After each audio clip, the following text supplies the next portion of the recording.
wonderful in summertime in Kamchatka. In winter time, it's a brutal kind of place, and temperatures drop down 20, 30, maybe even 40 degrees below freezing, and you will have probably noticed that both of these birds have a serious thin opener on the front of their faces. Just like our fingernails, it continually grows, and they're designed to eat frozen meals. So if this bird catches a fish, by the time it's got it to the shore, it probably is a block of ice. Any large animal that succumbs to those terrible wintertime pressures is a block of ice, and these birds are designed to crunch on frozen flesh. In wintertime, both Nikita and Marvin eat frozen rabbits, and they really are birds that are equipped to just eat it like it's butter, and that's what their beaks are all about. So Nikita and Marvin are going to have a fairly good day at the office. Marvin is going to work his way back over here, Nikita is going to make his way over there, and both of the birds are eventually going to fly to the top of Guy's Tower.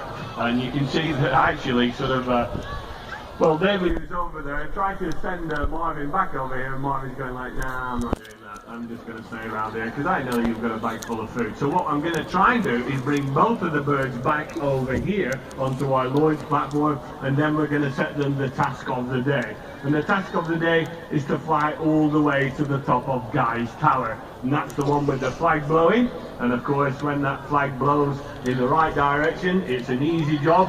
When the wind is blowing in the wrong direction, this is a very, very difficult job for both of the birds. Whilst I've been talking, David has very quickly jogged to the top of the castle.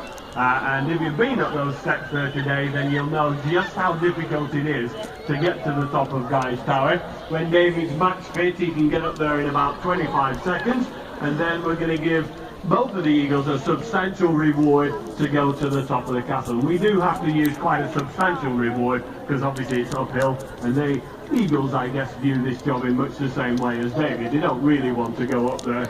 So we're going to use a small arm of a child, maybe a 5-year-old is the right kind of portion. And both of the birds are looking at me as some kind of appeal system at the moment. So they're both looking at me going, look Dad, is there any chance of you calling me down onto this log here and giving me the rest of my tea? And of course it doesn't work like that. So what I have to do is communicate to them, and I do that by just putting my hands up into the air, and essentially this just means do something a bit more exciting. And what it really means is there's no food available. If you want some food, there is some food available, but you've got to fly all the way to the top of Guy's Tower for it. And you can see that both of them are going like, yeah, I'm not really bothered about all that at the moment. And these birds can easily go a week or 10 days without food, but eagles are incredibly greedy birds. They will always take the easy deal. Whenever there's an easy meal on offer, they should always take it. And that's because if you're in Kamchatka and you're living in a blizzard for maybe a week or 10 days, something like that, then of course you're not going to have any food at all. So basically, at this point, I'm getting really, really bored. Words of encouragement are springing to mind, and taxidermy is one of them. That's a nice word, children. It just means get a move on.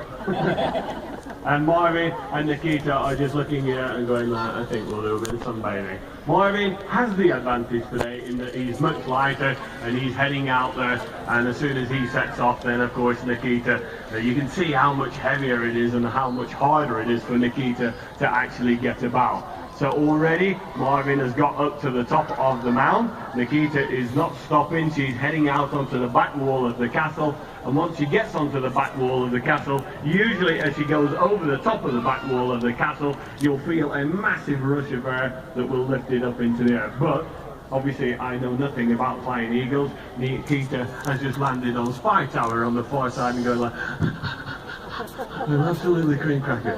So Marvin is heading out onto the backside. What he will do, as soon as he has a bit of fresh air, then he'll start to go around in circles, and of course he wants to get to the top of the castle without actually using any energy at all. Nikita is coming back around again. She'll have to burr off into the wind, and it's only when your wings are hitting the fresh air that of course you're going to get some lift. Marvin's made it already to the top. Nikita's going to have to do another couple of laps to get up there, but as soon as they have the high, then essentially they'll just fly straight onto the castle. And Nikita's actually lost most of that high, scaring the pigeons on the barbecue. And both of them have made it to the top. Let's give them a big round of applause.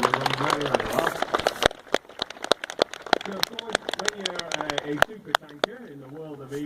it's not always a really great gift.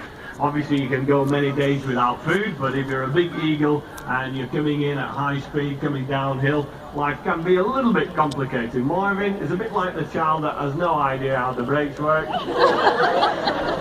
And very often will wibble and wobble from side to side, and what he's trying to do is slow himself down so that he lands on a stationary spot. And of course that means that he doesn't hurt his feet, of course. If he was taking a fish off the surface of the water, then he really would just slam in at high speed and pull the fish off the surface of the water using that momentum to do the job. So as soon as Marvin has cleared the arena, I'm going to bring Nikita in, and of course Nikita understands that she's a larger unit. You can see already with the weight of her, she's already dropped over the edge of that and is already starting to decelerate. Okay, well done Nikita. Let's give all the birds a really big round of applause. If you've enjoyed that show, then you'll definitely want to come back to the second show. We're going to fly a couple of bald eagles in that. We've got a baby bald eagle called Henry, a massive big owl called Ernie, an Egyptian vulture. There's going to be an Andean condor with